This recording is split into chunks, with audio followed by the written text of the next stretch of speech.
Avant de commencer cette vidéo, je tiens à vous dire que pour en avoir parlé avec quelques gens qui sont vraiment dans le domaine de la figurine ou de la vente de figurines en fait faites, donc des grandes marques connues, on m'a dit ne fais pas ça.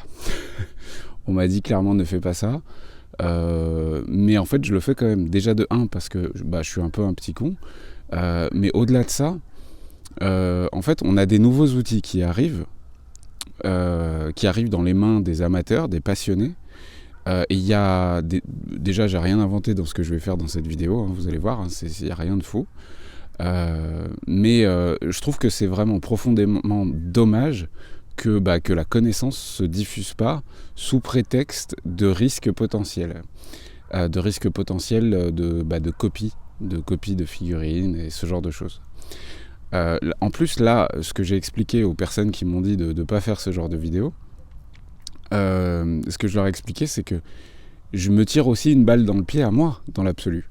Puisqu'en fait, cette technique-là, libre à vous, moi aussi qui vends mes figurines en version physique, les gens peuvent très bien faire exactement la même chose sur mes figurines. Donc je prends aussi ce risque-là. Mais c'est pas un risque qui me semble démesuré.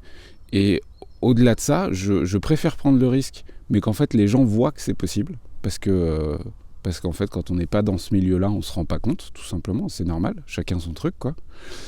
Je préfère prendre le risque, mais diffuser cette information qui peut donner des tas d'idées pour en fait que les choses avancent dans le bon sens. Mais n'oubliez pas de rester respectueux envers la propriété intellectuelle de tout le monde, que ce soit des petits créateurs ou des grosses entreprises, parce que c'est grâce à leurs idées, à leur investissement en temps et en argent, à leurs nombreux échecs. Il ne faut pas oublier que c'est une quantité d'échecs au moment de la production de certaines choses qu'on arrive à un produit final. C'est vraiment un iceberg, hein. Le produit final, c'est ce qu'on voit en haut, mais la somme des erreurs, des échecs, des réussites qui ont été faites avant est souvent phénoménale pour arriver à un résultat qui peut être commercialisé. Donc il faut juste respecter cet aspect-là. Mais voilà, du coup je diffuse la vidéo. Bonjour à tous et bienvenue sur la chaîne Esquisse Miniature. Dans cette vidéo, je vous propose qu'on voit comment on peut copier des figurines. Non. Non, on va pas copier des figurines parce que c'est interdit. Donc, et d'ailleurs, on va en parler un peu après. Ce qu'on va faire, c'est qu'on va essayer de scanner une partie de figurine qui a un problème pour essayer de la reproduire.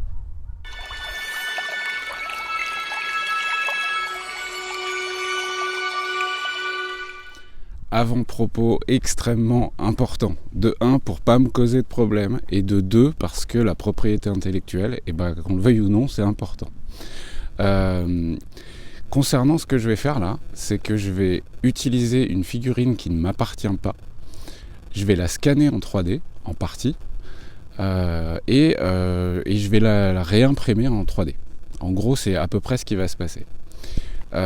Histoire que les choses soient claires, déjà de 1, le fichier 3D ne sera disponible pour personne d'autre que moi pour imprimer une fois l'objet en question. Pour réparer le truc, vous allez voir le bordel. Et ensuite, sachez que ce genre de truc à usage personnel, à condition que vous ayez acheté la figurine, etc., je vois pas trop où est le problème. Bien que la question se pose, hein, j'arrive pas à trouver de réponse précise sur la propriété intellectuelle de cet objet-là. Et évidemment, cette technique n'est pas du tout destinée à vous expliquer comment scanner une figurine que vous avez achetée dans le commerce pour la reproduire et la revendre. Alors là, certainement pas. À la limite, pour la reproduire parce que vous l'avez cassée et que vous voulez du coup une nouvelle version, ce serait comme acheter un album de musique, vous avez rayé le CD et vous allez le copier par exemple, vous l'avez acheté une fois, c'est le genre de chose qui est totalement toléré dans le commerce, dans le monde en fait, tout simplement. Par contre, à aucun moment, il faut faire commerce de ce genre de choses et c'est strictement interdit. Donc tout ça est vraiment compliqué en ce moment sur la propriété intellectuelle parce que l'impression 3D vient mettre un méga coup de pied dans l'aspect physique des choses, puisqu'on n'est plus sur du dématérialisé, et tout ça à cause ou grâce, à vous de voir, du scan 3D. Alors le scan 3D, ici on va utiliser volontairement un scan de mauvaise qualité. J'ai un scan bien plus performant qui permet de scanner quelque chose à la précision de 4 microns près, donc on a un rendu vraiment équivalent à l'objet principal. Mais je ne vais pas vous le montrer parce que de 1, je ne veux pas de problème, de 2, je ne l'utilise pas de manière illégale, absolument pas, et de 3, ce n'était qu'un test. C'est un test de mon côté pour comprendre comment cette technologie avance et dans quelle mesure elle est utilisable pour notre passion commune, à savoir le milieu de la miniature. Donc là, aujourd'hui, j'ai choisi d'utiliser un scanner vraiment cheap, de mauvaise qualité, mais qui fait quand même un petit travail plutôt agréable. C'est un scan qui utilise le principe de la photogrammétrie. La photogrammétrie, le concept, il est super simple, c'est qu'on va prendre plein de photos d'un objet sous différents angles, et ensuite, une intelligence artificielle, en quelque sorte, enfin un ordinateur, va calculer, va compiler ces photos, dans le but de recréer un objet 3D à partir des photos que vous avez prises sous plein d'angles différents, mais vraiment plein. Dans l'absolu, pour avoir une qualité de photogrammétrie parfaite, il n'y a pas réellement de limite de quantité d'images qu'on fournit au logiciel. Après, le logiciel qu'on utilise là limite les choses, histoire que ce ne soit pas trop lourd. J'ai été agréablement surpris, pour le coup, par ce petit logiciel qui s'appelle Qlone. Qlone, vous pouvez le trouver sur Android. Je crois qu'il vaut entre 15 et 20 euros. Je l'ai payé, moi je l'ai acheté. Je vous dis entre 15 et 20 balles. En fait, vous pouvez même l'utiliser gratuitement, mais ensuite pour exporter les trucs en OBJ, en STL et tout ça, là il faut avoir la licence premium qui vaut 15 ou 20 balles. Ce petit logiciel, vous allez le voir, je vais vous montrer comment on s'en sert, mais c'est extrêmement simple. Le concept, c'est qu'en fait, pour scanner un objet, on va servir donc de son smartphone, hein, comme d'une caméra.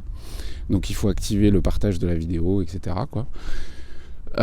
Et en gros, on va tourner autour de l'objet, ou on va faire tourner l'objet, à vous de voir, pour le prendre sous plein d'angles différents. Une fois qu'on a fait une première série, on peut même compléter avec une deuxième série où on va bouger légèrement l'objet dans une autre position pour faire une nouvelle série de photos complètes de l'objet. Ensuite, tout ça est envoyé au serveur de Qlone, du logiciel en question, et voilà. Et ensuite, il compile tout ça, et il reconstruit l'objet en 3D, et il vous l'envoie en version OBJ, version STL, et il y a même plein d'autres versions possibles. Ce qui est cool en plus, c'est qu'il propose d'importer également les textures de l'objet. Donc là, vous allez voir que l'objet, il est vert, parce que l'objet de base est vert.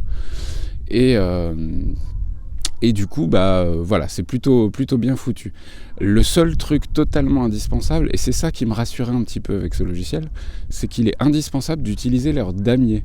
En fait, et en plus, c'est une super bonne idée.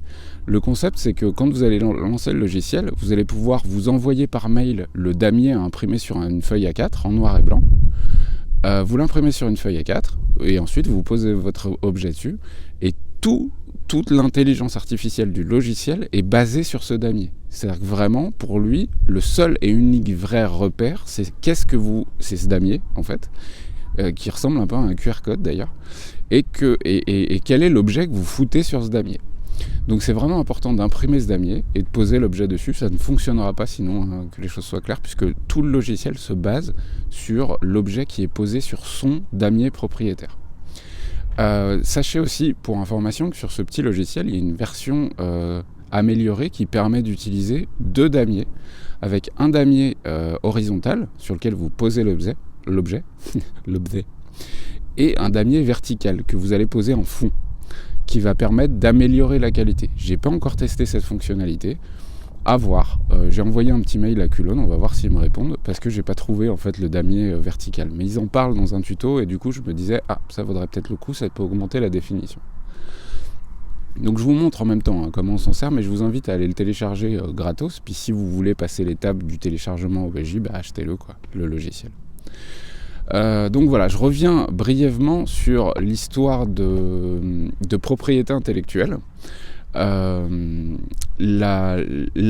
Pourquoi j'ai voulu scanner cet objet-là en particulier, parce qu'en fait j'ai un pote qui s'appelle Nono, que vous avez peut-être déjà vu dans les vidéos, parce que je joue à Kings of War avec lui, entre autres, on fait du GN, on fait du jeu de rôle, bref, qui joue à Kings of War, et pour compléter son armée, il a commandé une espèce de vouivre pour son armée de nains abyssaux chez Mantic Games.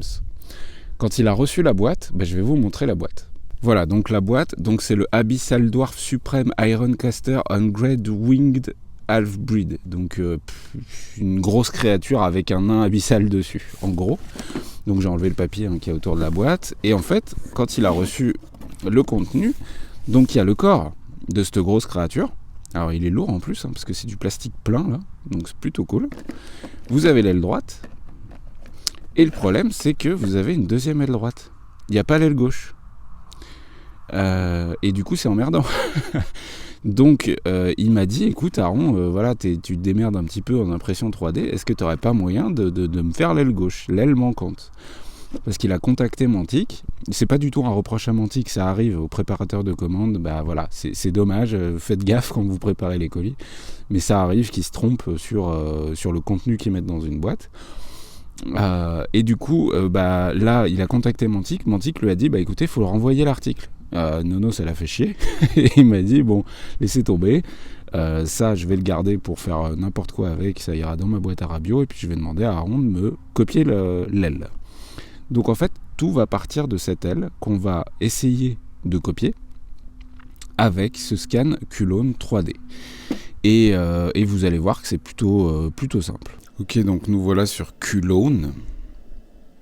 J'espère que l'enregistrement va marcher. Non, ça m'intéresse pas. Hop, donc vous voyez que j'ai déjà fait les scans, j'enregistre cette vidéo après. Donc on va aller sur plus en bas à droite. Et voilà, on se retrouve du coup devant l'aile en question, et cette fameuse plate, ce fameux plateau dont je vous ai parlé. Ensuite, c'est extrêmement simple. Vous voyez qu'il y a un dôme qui apparaît quand vous êtes bien placé au niveau de l'écran. C'est vrai que si je recule trop, il indique que c'est en rouge parce que la définition n'est pas suffisante. Et si je me rapproche trop près, on n'a pas l'intégralité du damier, donc on a des problèmes de détection. Donc on appuie sur enregistrer, et en fait on va vraiment faire le tour de l'objet. Et pour chaque petite case qui devient transparente, ça veut dire qu'il a pris une photo, tout simplement. Donc il faut savoir orienter correctement l'écran tout simplement pour prendre l'intégralité des photos. Ça pose absolument aucun problème. Pour le moment, j'ai eu absolument aucun souci de détection, et on voit en bas à droite de l'écran que l'objet 3D est en train de se matérialiser grâce aux photos. Donc c'est quasi immédiat. Si jamais la bulle bleue disparaît, il suffit de vous redéplacer et d'essayer de recentrer le fameux damier pour compléter les images qu'il est en train de faire. Là, je vais arrêter mon scan juste pour vous montrer ce que ça donne à la fin. Donc, je vais aller donc j'annule la session en cours, OK. Et à la fin, vous avez un objet comme celui-ci, que vous pouvez du coup visualiser en 3D. Comme je l'ai dit un petit peu, c'est qu'il y a l'aspect texturing qui est rendu, alors qui ne rend pas du coup comme on pourrait imaginer. C'est-à-dire que, surtout par exemple au niveau du bras et des écailles, en fait c'est les textures qui donnent l'impression qu'il y a des écailles, alors que sur le fichier 3D que vous allez voir juste après, il n'y a pas d'écailles. Donc c'est vraiment la texture qui nous trompe en quelque sorte. Et ensuite vous allez simplement cliquer sur envoyer, donc l'espèce de symbole carré en bas. Là vous allez choisir le modèle dans lequel vous voulez l'envoyer. Donc vous voyez qu'il gère également le FBX, qui permet du coup d'importer également la texture et l'image. Moi j'ai choisi OBJ. Il y a plein d'autres moyens d'importer la chose. Et ensuite on se retrouve sur l'ordinateur. Donc nous voilà devant le PC, après m'être envoyé donc les fichiers 3D directement par mail, via le logiciel Culone. C'est un fichier zip, je le dézip, je l'ouvre, à l'intérieur il y a un fichier OBJ, puisque j'ai choisi OBJ de me l'envoyer en OBJ. Et ensuite, bon là, il nous signale simplement qu'il faudrait importer également les matériaux. Là, on s'en fiche, donc on peut cliquer sur ignorer, ça pose pas de problème. En fait, sinon il importerait la texture, qui est un fichier MTL qui est aussi dans le fichier zip. Donc si vous voulez importer la texture pour avoir le côté vert, en l'occurrence de l'objet, vous pouvez l'importer aussi. Donc on est bien en millimètres, histoire d'avoir la taille réelle de l'objet, parce que vraiment du coup je l'ai scanné à sa taille réelle. Je vais cliquer sur modèle d'importation pour valider la chose. Donc on constate que l'objet est là. Alors la définition est franchement pas ouf, mais on a quand même la forme globale de l'objet qui est respectée. Il y a de nombreux défauts. D'ailleurs, on peut constater aussi qu'il y a des non-manifold objects, donc des endroits creux. Donc on va utiliser 3D Builder en cliquant en bas à droite, là, sur un ou plusieurs objets ne sont pas correctement définis. 3D Builder va faire la réparation de l'objet. vu que c'est un objet relativement léger, il y a peu de polygones, ça va assez vite. Enfin, après, ça dépend de votre PC aussi. Donc là, l'objet a été réparé. Et on constate voilà, que l'aile gauche est ici. Donc pour la suite de cette vidéo, on va faire très simple. Là déjà, ce qui est très cool, c'est que je sais que les dimensions sont bonnes et c'est énormément de temps de gagner sur la prise de mesure de l'objet. Puisqu'en fait, grâce au quadrillage qu'on a eu sur Culone, qu'on a posé sur la table, on a l'échelle qui est déjà déterminée par la taille des carreaux, etc. Donc on sait que la taille est bonne. Et ce qui n'est pas déconnant, puisque ça fait à peu près 14 cm de longueur. Et du coup, pour faire l'aile de l'autre côté, je vais simplement étirer l'objet. Donc on peut voir que là, c'est le Z, donc c'est la partie verticale de l'objet, qui fait 140,06. Donc pour faire l'autre aile, hop, je vais simplement l'étirer vers le haut. Et je vais aussi le mettre à 140,06, histoire de garder les proportions. Pour le moment, on va vraiment garder les proportions. Donc on a matérialisé la base, vraiment la base de l'aile gauche. Et maintenant, ce qu'on va faire, c'est qu'on va passer sur ZBrush. Vous pourriez le faire sur Blender, moi j'ai plus l'habitude de ZBrush. On va passer sur ZBrush pour maintenant améliorer tout ça, puisqu'on voit clairement que la qualité est franchement pas ouf. Il y a vraiment plein de défauts. Mais au moins, on a un objet avec les bonnes mesures et dans la forme globale qu'on voulait. Hop, nous voilà du coup sur ZBrush. Donc j'ai importé l'objet. Comme vous pouvez le constater, bon, il n'est pas très beau. J'ai vérifié les dimensions pour être sûr en fait. Donc on est bien à peu près à 14-15 cm. Alors en réalité, en fait, il ferait plutôt 15 que 14 cm en longueur. Mais je pense que ça vient du fait qu'il n'a pas pris la griffe qu'il y a au bout de l'aile sur le côté en fait. Il l'a pas pris correctement, mais c'est vraiment pas grave, on va la refaire. Donc là, on constate qu'on a un très faible méchage, donc il y a vraiment peu de polygones. On va pouvoir retravailler tout ça, augmenter le nombre de polygones, tout simplement. Et du coup, en fait, maintenant, le travail commence. J'allais dire que vraiment, le travail commence sur resculpter les parties vraiment dégueulasses. Vous voyez que l'aile est beaucoup trop épaisse, même si l'objet en plastique est très fin. Le scan a pas non plus fait un travail dingo, mais on va quand même, on s'en aide quand même énormément. Et en fait, voilà, sur l'objet, on constate qu'il y a les espèces de cartilage de l'aile. Donc on va essayer de les remodéliser à peu près aux endroits adéquats. Donc on constate qu'il y a le bout ici, le bout là. Et puis voilà, tout ça je vais le mettre en accéléré. La seule petite, parce que ça, je vais prendre quand même un petit peu de temps pour le faire. Les seuls conseils que je peux vous donner, c'est avant de faire un remesh, donc d'augmenter le nombre de polygones de l'objet. Ça va être déjà de nettoyer l'objet en fait. Vous voyez qu'il y a pas mal d'erreurs ici. Donc toutes ces zones-là, on peut déjà les aplatir avec un smooth, histoire d'éviter d'avoir trop de travail ensuite, en fait, tout simplement. Donc vous voyez que j'utilise la fonction smooth. Maintenant, Shift, clic droit sur ma souris. Et je vais retirer les zones qui ont vraiment eu des gros problèmes de scan, tout simplement. Une fois que ça s'est fait, après, vous connaissez ou pas, mais en gros, on va augmenter le nombre de polymèches et puis on va commencer la sculpture.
Bon, on va s'arrêter à peu près à 20 minutes de taf, en gros, parce que j'ai pas le temps non plus d'y passer des plombes. Vous voyez que c'est relativement simple, mais pour une figurine à cette échelle, je pense que ça va suffire. Après une vingtaine de minutes, vous constatez que j'ai encore des zones à travailler, hein, mais comme je vous dis, on va s'arrêter là. La seule chose qu'on va finir de faire, c'est en fait les zones qui vont poser problème pour l'impression 3D. Typiquement, cette zone-là sera trop fine, je pense, donc on va l'épaissir un petit peu. Les rebords également de l'aile, surtout ici là, vont me poser problème. Je pense que ce sera problématique. Donc vous voyez, je l'épaissis très légèrement. Là, on est pas mal. Là, on est pas mal. Hop. Le seul but, c'est justement d'éviter de créer des zones trop fines qui s'imprimeront mal, tout simplement. Et puis d'éviter aussi la casse. Hein. Il vaut mieux une figurine solide, même si on la fait tomber, plutôt que d'être déçu parce que sa fragilité implique qu'on ne pourra pas la réutiliser sans avoir à la faire repasser sur l'établi. Vous voyez de quoi toi-même tu sais. Voilà à peu près l'objet. Donc on constate qu'il est prêt à être imprimé. Maintenant je vais faire le travail habituel, à savoir de l'export. Donc je vais exporter ça en fichier OBJ que je vais transformer en fichier STL. C'est une étape qui n'est pas indispensable mais je vais le faire. Ensuite je vais poser les supports sur Legislicer. Je vais imprimer le truc et du coup on se retrouve sur l'imprimante 3D une fois que tout ça est printé. Je pense qu'il y en a pour 3 heures de print à peu près.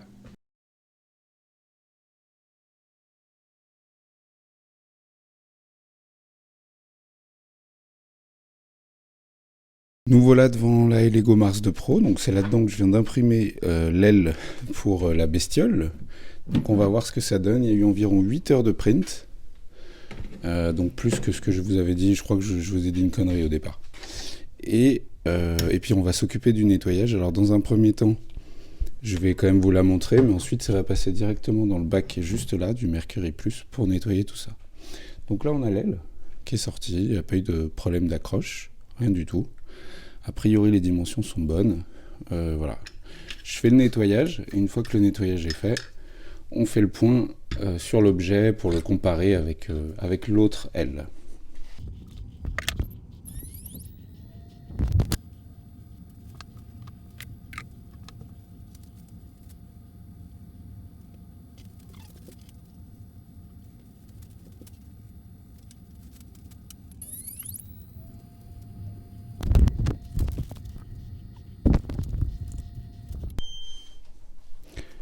Alors nous voilà environ 4 minutes plus tard, à peu près. On était en mode wash, donc nettoyage dans le bac d'alcool isopropylique.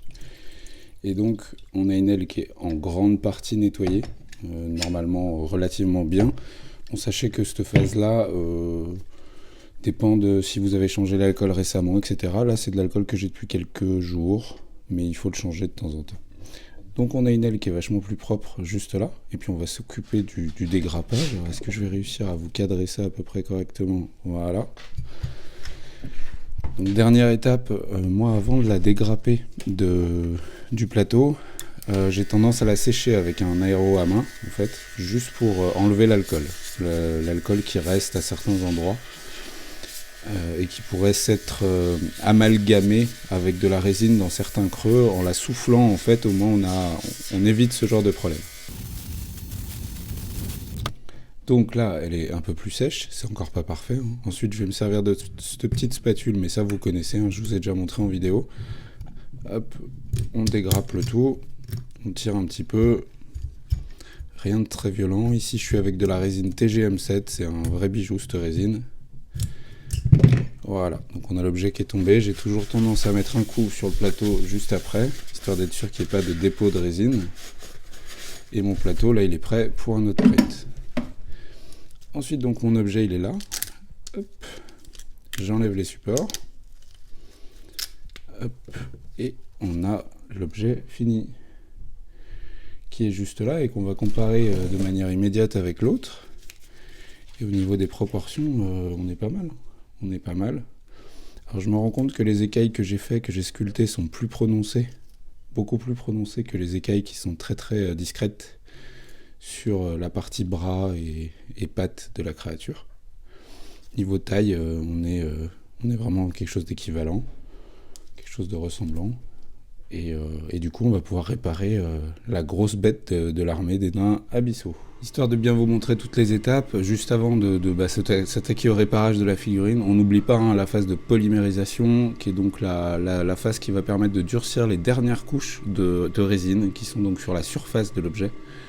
Donc pour un objet de cette taille, moi j'ai tendance à mettre 6-7 minutes, ça va dépendre des fois.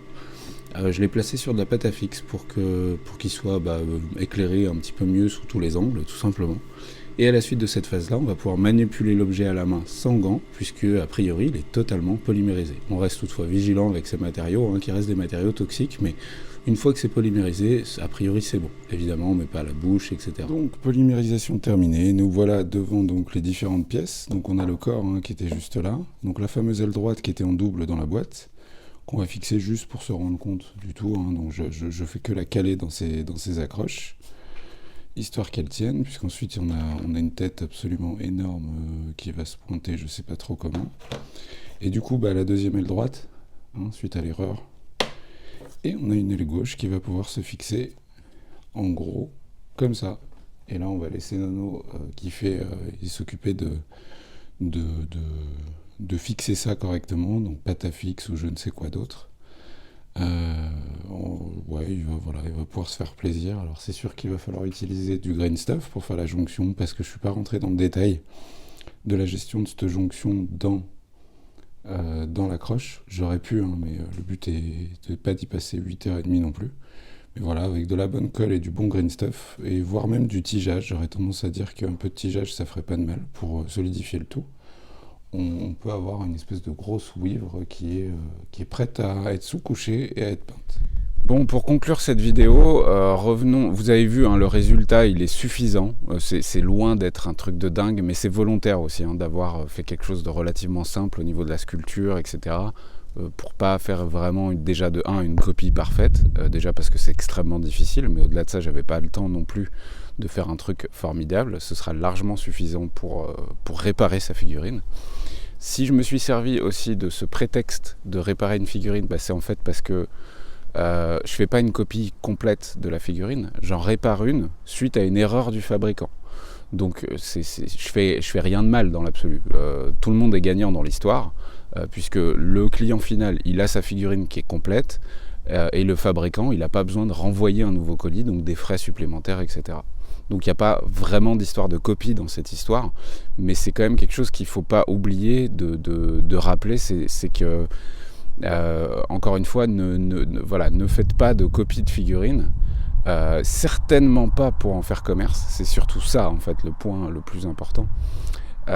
Et ensuite, sachez aussi que là j'ai utilisé volontairement, comme j'ai déjà dit au début de la vidéo, un scanner cheap, vraiment accessible à tous, de mauvaise qualité, qui n'a pas une définition de dingo, mais sachez, dans un coin de votre tête, ça peut vous aider à avancer sur un projet quelconque, qu'il existe des scanners bien plus performants qui vont scanner l'objet à la réalité de ce qu'il est. C'est-à-dire que vraiment, littéralement, si vous n'avez pas un microscope, ce sera la copie parfaite de l'objet. Donc voilà, donc cette vidéo est terminée, j'espère que ça vous a plu, et puis n'oubliez pas, Discord, si vous voulez rejoindre, qu'on discute de tout ça. On se retrouve tous les mercredis soirs en live entre nous pour parler de tout ce qu'on aime en fait, que ce soit l'impression 3D, les figurines, le wargame, le jeu de rôle, etc. Vous êtes les bienvenus, et puis on se retrouve très vite pour des nouvelles vidéos. Ciao ciao.